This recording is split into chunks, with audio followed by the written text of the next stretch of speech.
Hi, I'm Michael Maher, CEO of OnePassport. We have a saying at OnePassport, which is that we will save you time, save you costs, and lower your risk. And until COVID, a lot of the conversation with employers was around that save time and save costs, the first two of the three. And we get that. We work in industries like healthcare, education, aged care, disability, which are very much high volume, low margin sectors. So every dollar counts. So we really aim to deliver that, and we get that because we come out of the aged care sector and we definitely know. So we charge accordingly for it. We want to be financially viable for any size organisation in those sectors. So we do really deliver time and cost savings. Now, I made a list of some of them. Because workers upload their data like police checks, qualifications, vaccinations, visa information, then they put it in their app and they share it electronically across to the employer. It saves the employer time because no one has to actually sit there for 45 minutes to an hour on every recruitment and key it into the HR system. And it's probably 45 minutes to an hour every year in maintaining that record. So all those savings in time. And because in especially regulated industries where people are mobile and work for multiple employers, think doctors, nurses, carers, especially trainers in education, they've picked up some of those other compliance requirements like a new qualification or a mandatory training course or evidence of my visa or a new police check at one of their other employers, and they've shared it to this employer. It saves you money because you're not having to get 100% of their stuff renewed every year or every 2 years, because some of them at least you will have picked up from other places. And when it's $45 per police check, $150 for serology like a COVID PCR test, those costs really add up. And finally, the alert system that alerts both the individual as well as their manager that something that expires is coming up for expiry, coming up for renewal.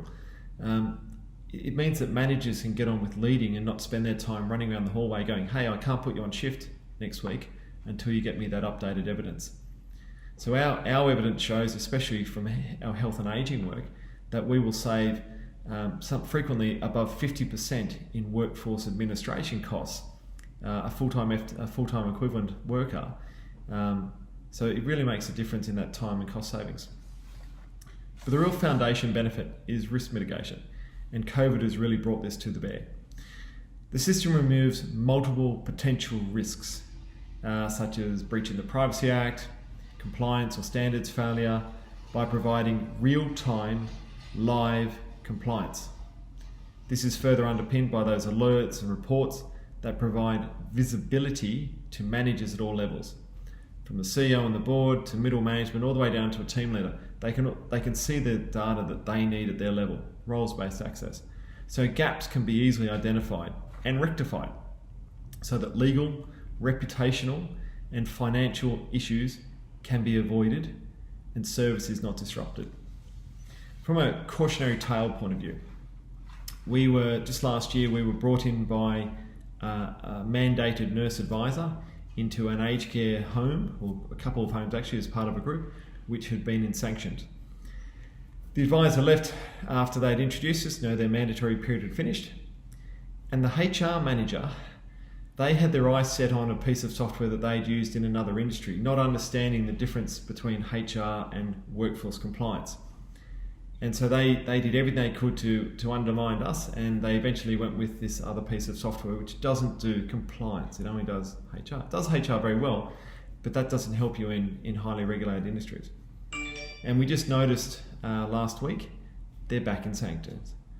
And they were pinged on governance, especially around workforce governance.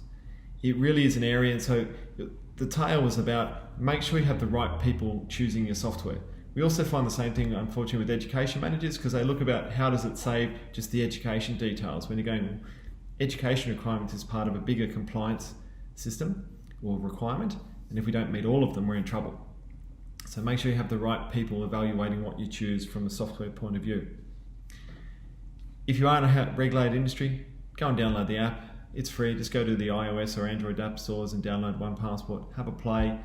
If it looks like we can meet your needs, reach out to us via LinkedIn, Facebook, or via the website. Take care and good luck.